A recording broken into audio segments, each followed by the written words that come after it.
ఇప్పుడు మనం 2024వ సంవత్సరం 5వ నెల మే నెల 1వ తేదీ నుంచి 31వ తేదీ వరకు ద్వాదశ రాశుల్లో 3వ రాశి మిథున రాశి వారి జ్యోతిష్యం భూత భవిష్యత్తు వర్ధమానం ఎలా ఉందో మన గవ్వల శాస్త్ర ప్రకారం అలాగే లెక్కట ప్రశ్న శాస్త్ర ప్రకారం జ్యోతిష్యం చూసి చెప్తామండి. భూత భవిష్యత్తు వర్ధమానం శుభ యోగం ఎలా ఉందో మిథున రాశి వారి పేరు మీద చూద్దామండి.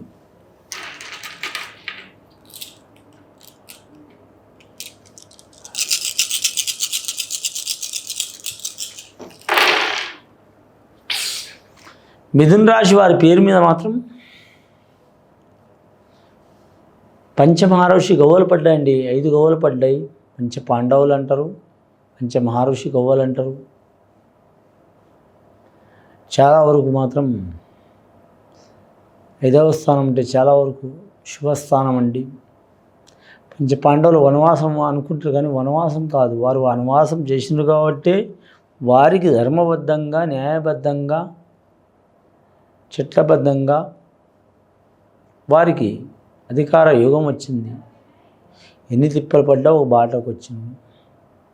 అలాగే ఈ మిథున రాశి వారు మాత్రం ధర్మబద్ధంగా ఉంటారు, న్యాయబద్ధంగా ఉంటారు, చట్టబద్ధంగా ఉంటారు. అవసరమైతే మాత్రం రాక్షస యోగంలో కూడా ఉంటారు. వినకపోతే ఆ రాక్షస లక్షణం ఎవరికి ఉందంటే మాత్రం ఈ పంచపాండవుల ధర్మరాజు 1, భీముడు 2వ స్థానం, అర్జునుడు 3వ స్థానం, నకులు సహదేవులు. ఆ భీముడికి ఆ రాక్షస యోగం ఉన్నదండి. కాబట్టి ఆవశ్యం చాలా ఉండేది. కానీ ప్రతి ఒక్కరికి ఒక ప్రత్యేకమైన యోగం ఉంది. ధర్మరాజుకు ధర్మం తప్పలేదు, భీముడు యుద్ధం తప్పలేదు. అలాగే మాత్రం అర్జునుడు మాత్రం బాణం తప్పలేదు. అలాగే నకులు సహదేవులు ముందు ఏం జరుగుతుందో వాళ్ళకి తెలుసు కానీ వారు చెప్పరు. ఎందుకంటే వారు చెప్పొద్దు. ఈ సోది ఎందుకు చెప్తున్నానని మీరు అనుకోవద్దండి. ఆ సోదిలోనే జాతకం ఉంది. వీరి జాతకం కూడా ఈ మిథున రాశి వారి జాతకం మేషరాశి లెక్కనే ఉంటుందండి. పోరాట గుణం ఉంటుంది వీరి జాతకానికి. ఆదాయం ఖర్చు సరి సమాన యోగ బలం ఉంటుంది. వీరి జాతక బలానికి వ్యాపారస్తులకు మాత్రం తిరుగు ఉండదు. ధనధాన్య వ్యాపారస్తులకు కలిసి వచ్చే అవకాశం ఉంటుంది. అలాగే మాత్రం కూరగాయల వ్యాపారస్తులకు కలిసి వచ్చే అవకాశం ఉంటుంది. స్త్రీలకు పురుష లక్షణం ఉంటుందండి. పురుష లక్షణం అంటే మాత్రం వారు మగవారితో సరి సమానంగా ఉద్యోగం చేసే అవకాశం ఉంటుంది. అది ఒక రకమైన వృత్తి అని కాదు. ఏ డిపార్ట్మెంట్ అయినా సరే, గవర్నమెంట్ ఉద్యోగం అయినా సరే, ప్రైవేటు ఉద్యోగం అయినా సరే కలిసి వచ్చే అవకాశం ఉంటుంది. అలాగే వారికి వివాహం కూడా మాత్రం పెద్దల్ని ఎదిరించి ఫస్ట్ ఒప్పించి ఆ తర్వాత ఎదిరించి అవసరమైతే అందరిని ఎదిరించి కూడా లేటుగా అయినా సరే వారు చెప్పింది నిజమని వాళ్ళని గ్రహించి చెప్పేంత యోగం ఉంటుంది ఈ రాశి వారికి. మిథున రాశి వారికి పోరాట గుణం ఉంటుంది. పోరాటం చేయందే ఎవ్వరూ వారికి విజయం సాధించరండి. పోరాటం చేసి ఓడిపోయిన వారు ఒకసారి ఓడిపోయిన తర్వాత 10 సార్లు ఓడిపోయిన తర్వాత ఒకసారి గెలవగలుగుతారు. కానీ పోరాటం చేయకుండా పక్కన పోయిన వారు మాత్రం పిరికి వాళ్ళు. కానీ ఈ రాశి వారు అలా కాదు. అలాగని ఈ రాశి వారిని కాదు, 12 రాశి వారు అయినా సరే, 28 రాశి వారు అయినా, 28 పాదల వారైనా సరే, 27 నక్షత్రాల వారైనా సరే, అభిజిత్ నక్షత్రం సహా 20 నక్షత్రాల వారైనా సరే ఎవరైనా పోరాటం చేస్తూనే ఉంటారు. కానీ ఎవరు కలిసి వస్తుందో వారికి కలిసి వస్తుంది. వీరికి పోరాట లక్షణం చాలా వస్తుంది, కలిసి వస్తుంది. భూమి వ్యాపారం కలిసి వస్తుంది, రియల్ ఎస్టేట్ వ్యాపారం కలిసి వస్తుంది. అలాగే మాత్రం వాటర్ ఫీల్డ్ కూడా కలిసి వస్తుంది, మోటార్ ఫీల్డ్ కూడా కలిసి వస్తుంది. అలాగే రియల్ ఎస్టేట్ రంగంలో కలిసి వస్తుంది, షేర్ మార్కెట్ రంగంలో కలిసి వచ్చే అవకాశం ఉంటుంది. కొంచెం పాండవులు యోగం పడ్డదండి. రెండవసారి గూగుల్లో చూద్దాం.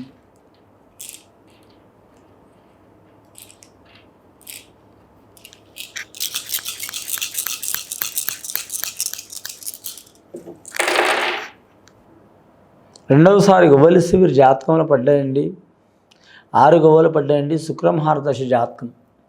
ప్రేమ వివాహం చేసుకోవాలనుకునే వారికి మాత్రం వీరికి మాత్రం ఎవరు పెద్దలు ఒప్పుకోరండి, ఒప్పుకోలేరని వీరు తొందరపడవద్దండి. నిదానంగా టైం తీసుకోవడం చాలా మంచిది. వివాహం కోరుకునేవారు, సంతానం కోరుకునేవారు, అలాగే గృహం కట్టాలనుకునేవారు, కొనాలనుకునేవారు, అలాగే అమ్మాలనుకునే వారికి, రిపేర్ చేయాలనుకునే వారికి, భూమి కొనాలనుకునే వారికి, పొలం కొనాలనుకునే వారికి చాలా వరకు కలిసి వచ్చే అవకాశం ఉంటుంది. అలాగే వీరి జాతకంలో చూడాలంటే మాత్రం వ్యవసాయ రంగంలో కూడా మాత్రం సరిసమాన యోగం ఉంటుంది. మోటార్ ఫీల్డ్ రంగంలో కూడా చాలా మంచిగా ఉంటుంది. విదేశయానంలో కూడా కలిసి వచ్చే అవకాశం ఉంటుంది. వీరికి ఆదాయం ఖర్చు సరిసమాన యోగ బలం ఉంటుంది. గౌరవం పెరుగుతుంది. ధనం ఖర్చు విపరీతంగా ఉన్న గౌరవం పెరుగుతుంది. వీరికి ఆవేశ లక్షణం ఉంటుంది కాబట్టి ఆరుద్ర నక్షత్రంలో పుట్టింది శివుడు మిథున రాశిలో, అలాగే మృగశిర నక్షత్రంలో పుట్టింది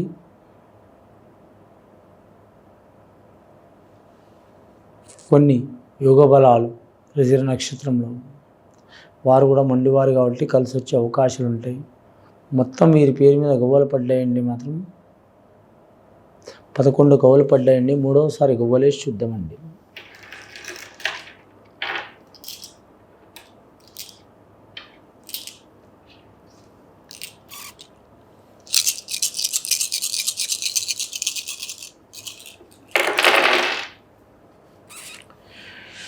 మూడవసారి గవ్వలేస్తే వీరు జాతకాన పడ్డాయండి. 3 గవ్వలు పడ్డాయండి.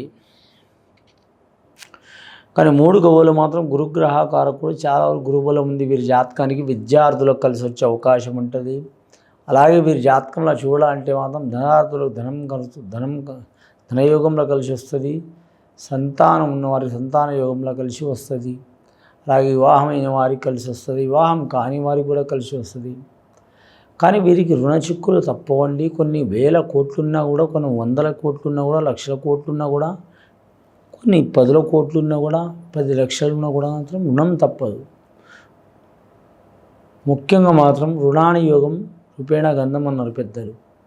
ఖచ్చితంగా ఈ భూమి మీద పుట్టినప్పటి నుంచి సచ్చే వరకు రుణం ఎవ్వరు తప్పదు. పుట్టినందుకు రుణం, పోయేటప్పుడు రుణం, ఇంకో జన్మ ఎత్తడానికి కూడా రుణం అని మన హైందవ శాస్త్రంలో ఒక వాక్యం ఉందని. అది నా మాట కాదు, హైందవ శాస్త్రం అంటే హిందూ ధర్మశాస్త్ర ప్రకారం. వీరికి మాత్రం రుణాని యోగం కలిసి వచ్చే అవకాశం ఉంది. మధ్యవర్తులు మాత్రం వెళ్ళరాదండి, చాలా వరకు ఇబ్బందులు వచ్చే అవకాశాలు ఉన్నాయి. ధన విషయంలో, రుణ విషయంలో, గణ విషయంలో చాలా జాగ్రత్తగా ఉండాలి. కానీ మాత్రం నిరుద్యోగులు శుభవార్తలు వినే అవకాశం ఉంది. కానీ మాత్రం అలాగే కేంద్రపరంగా ఇబ్బందులు ఉంటాయండి. రాష్ట్రపరంగా కలిసి వచ్చే అవకాశాలు ఉన్నాయి. రాజకీయ నాయకులు కూడా కలిసి వచ్చే అవకాశం ఉంది. స్త్రీలకు ముఖ్యంగా విద్యాస్థానంలో తిరిగి ఉండదు. అలాగే వేరే దేశం, వేరే రాష్ట్రం, వేరే ప్రాంతం కెరీర్ విషయంలో వెళ్ళేవారికి కూడా కలిసి వస్తుంది. అలాగే వివాహమైన వారికి, భార్యాభర్తలు విడిపోయిన వారికి కూడా కలిసి వచ్చే అవకాశం ఉంది. విడిపోయి దిద్దుతో వివాహం చేసుకోవాలనుకునే స్త్రీలకు, పురుషులకు కూడా ఖచ్చితంగా కలిసి వచ్చే అవకాశం ఉంటుందండి. జ్యోతిష్ శాస్త్ర ప్రకారం చూసినా, ధర్మశాస్త్ర ప్రకారం చూసినా, ఏ శాస్త్ర ప్రకారం చూసినా ఈ కలియుగంలో మాత్రం స్త్రీ పురుషులకు సరి సమాన యోగము హక్కు ఆ భగవంతుడు కలియుగ పురుషుడు పోతులూరి వీర బ్రహ్మేంద్ర స్వామి ఇచ్చిండండి. కాబట్టి వివాహమై భర్త చనిపోయిన వారైనా సరే, అలాగే భర్త విడిపోయిన వారైనా సరే, అలాగే భర్త దూరమైన వారైనా సరే, అలాగే భార్య దూరమైన వారైనా సరే, భార్య విడిపోయిన వారైనా సరే, భార్య చనిపోయిన వారు సరే, వారి శుభయోగాలు కలిసి వచ్చే అవకాశం ఉందండి. దీని గురించి మీరు ఏం బాధపడాల్సిన అవసరం లేదు. నాగదోషం ఉన్నా, కుజదోషం ఉన్నా, కాలగ్రహ దోషం ఉన్నా, కొన్ని ప్రశ్నలకు కాలమే సమాధానం చెప్తానుకొని వారి కులదేవతని ఆరాధన చేయటం, నాగేంద్రుడి పూజ చేయటం, ఆంజనేయ స్వామిని ఆరాధన చేయటం, నవగ్రహాన్ని పూజ చేయటం, అలాగే శివపార్వతుల కళ్యాణం చేయించడం చాలా వరకు శుభకరం ఉంటుందండి. ఇది విని చూసి ఆచరించే వారికి గొప్ప ఫలితాలు కలిసి వస్తాయండి. శుభం భూయత్.